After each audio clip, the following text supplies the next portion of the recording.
Okay.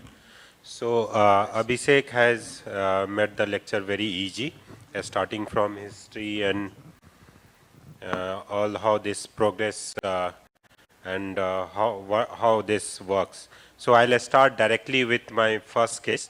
So this is a 64-year female presented day after the trauma with head splitting fracture, and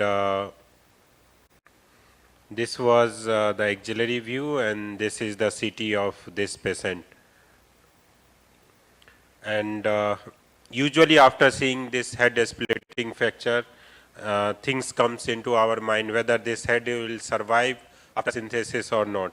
So we do ask for Hertel criteria, and this is the Hertel criteria where there is metaphyseal extension as well as your medial hinge intact or not. So in this X-ray, if you see, there is hardly any metaphyseal extension. At the same time, there is this disrupted medial hinge of this fracture pattern. So usually in this, we have option, these four are the option we have, starting from conservative to synthesis to hemi or RSA. Avinash, what will do in this case? X-ray? Yeah, this is the X-ray. Age 64. RSA. Okay, so since there, the Hertel's criteria says the chances of avian is high if there is no metaphyseal extension and disrupted medial hinge. So same case was here also. So there is option for hemi also, but with the hemi, for the success of hemi, the GT has to heal. If GT fails, the hemi will fail. So we choose for RSA in this case. You can see the head that was removed, and in fracture cases, if you do RSA, the exposure become very easy. You have full exposure of glenoid, and there is some complication associated with RSA, that is notching and instability, that you can take care if your humeral head prosthesis is broad and you place the base plate low. At the same time, if you attach the tuberosity in a very good manner, this will give you the external rotation and abduction. So there is some method of fixation of this GT, and this was done in this case also.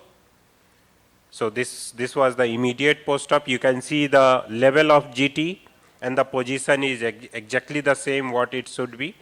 And if you see this, so initial abductor is your supraspinatus, then deltoid is the main abductor, which is the working force for your reverse shoulder arthroplasty. And these are the principles that Abhishek has already explained. It's the medialize the center of rotation as well as distalize it. And your force, the abductor lever arm get increased because deltoid length get increased. So it's become abductor from 0 degree. So you don't need any supraspinatus in this case. But still I have attached that GT and place it accurately its anatomical position, because literature says if your GT get heals, it improve the function of this patient. That similarly happened in this case. This was exactly in its anatomical position, and this GT get healed, and you can see this is after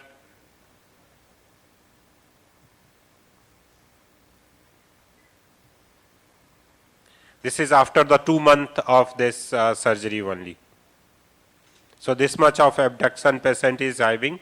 At the same time flexion, as well as there was deficit of internal rotation little bit. So you can see, so because the subscap almost, because it changes the direction of the subscap, so it's become almost non-functional. So there is deficit of internal rotation with this. Another case, this was fixed 7 months back, 71 year male, and this was the variable angle plate was used in this case because it was the head splitting fracture. It was again done by me only, but head went to avian. In spite of using this variable angle plate, there is varus collapse also, and this was the immediate post-op of this case. Again, GT greater tuberosity and lesser tuberosity was placed it's in anatomical position. This was after 2.5 months, and this is the clinical picture of this patient.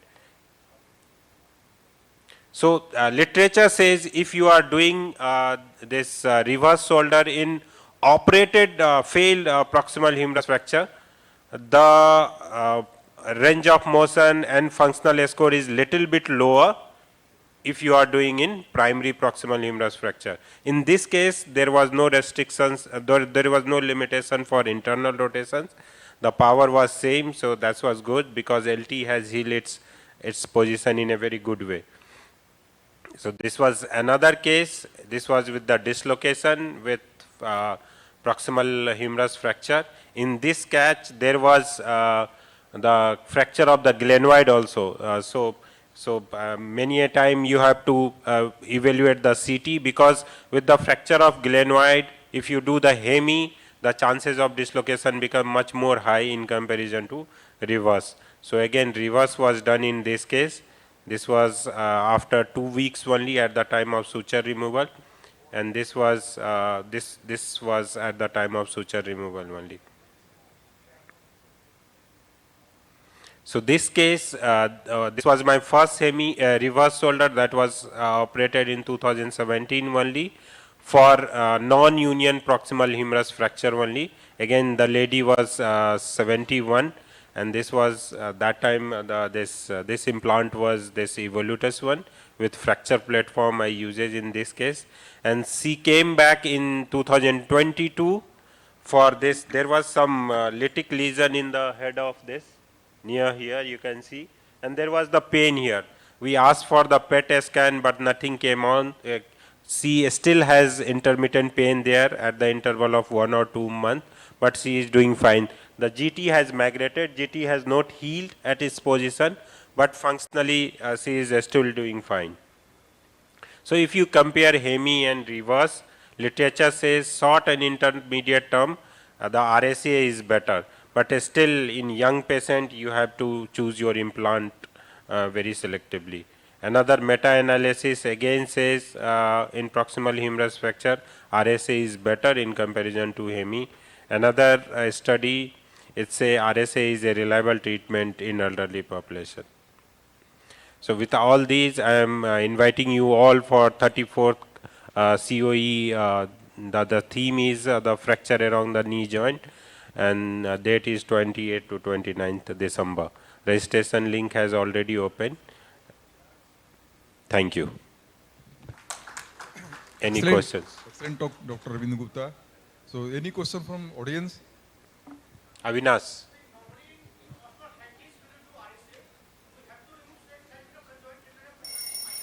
In fracture case, how you manage those tendon insertions?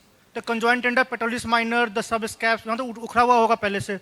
So there is no need to remove pec minor or conjoint tendon in any of these cases.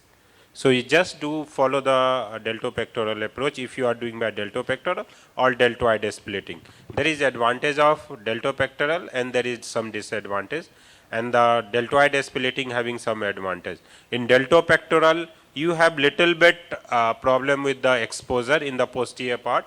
With deltoid splitting, there will be problem with the implant placing.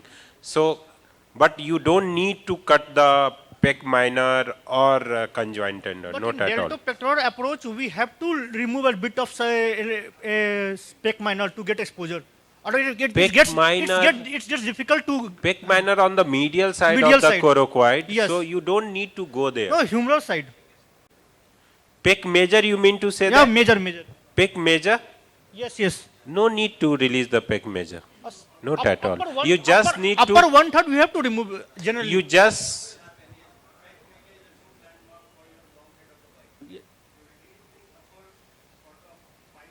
Yes.